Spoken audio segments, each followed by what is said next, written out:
Well, the most interesting incident, first incident I remember of dealing with colleagues was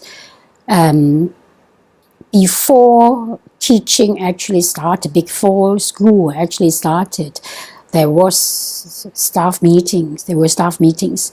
So I went into the school and I went straight into the staff room.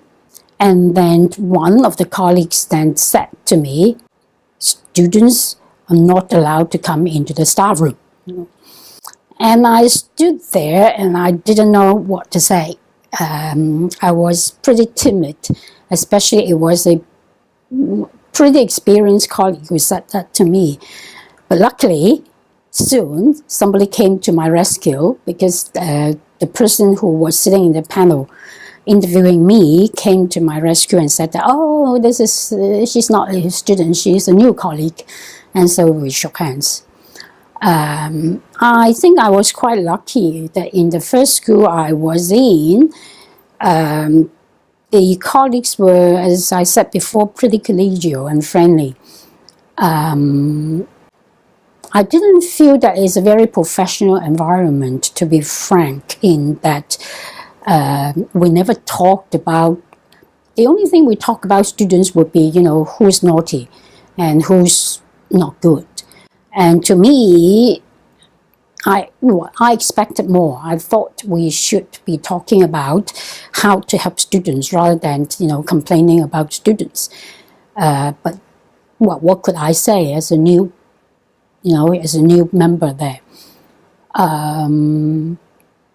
I was lucky in that I think I took not a very common approach in the school. Like when I said I actually lined up the students to come and talk to me during lunch, it wasn't a common practice at all.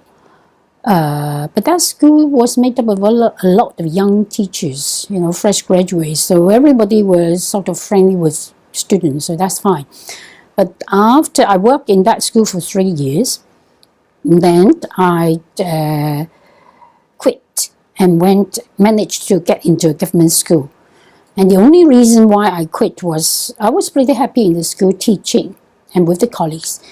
But I quit because by the third year, I was thinking to myself that if I didn't quit, if I stay on, and that will mean that this is my life. My life will be here. And that thought scared me a lot. And I thought, I like teaching, but I don't think I like to stay in just one school for the rest of my life. So that's the sole reason why I quit. And the reason why I applied to the government schools was that I thought within government schools, I had chances to be transferred from one school to another. And my thinking then was that I like to see, even in my life teaching as a career, I like to see more schools. I like to work in more schools. So I went to a government school to teach. I took the same practice of talking to students during lunchtime. That got me into a lot of trouble with colleagues there. They didn't like it at all because none of the teachers there would talk to students very much. And I remember a colleague actually came to me and said, in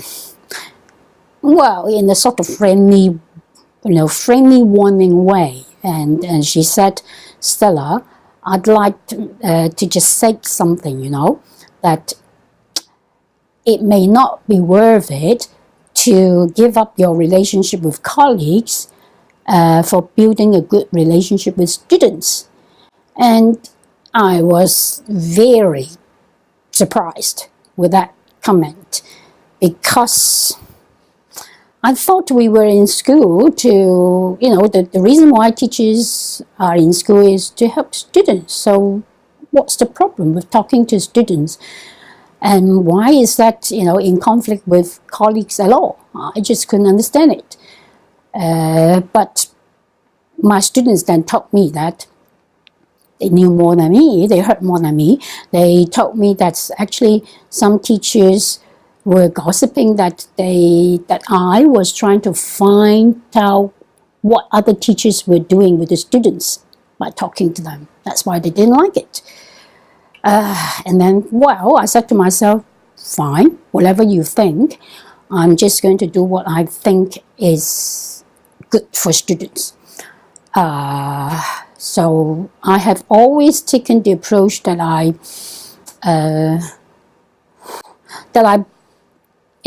don't care too much what my colleagues said about me. It's hard. Sometimes you heard rumors about what they said about you, which could be not very nice. I didn't feel happy, of course. I'm just a human being. But I think I have the one very useful thing that helped me to go through was that I always have my heart in education. I knew that I chose it as my career, and I knew that the reason was I believe in education. I believe that education is the way to help young people. And that belief kept me in it despite problems. So I'm ready to give up my relationship with my colleagues. But having said that, my experience have always been that in any school, you wouldn't have a lot of colleagues agreeing with you in this way, but there will always be a small number, like maximum 5 or 6, minimum 1 or 2, who would be friends with me. And to me, that's enough.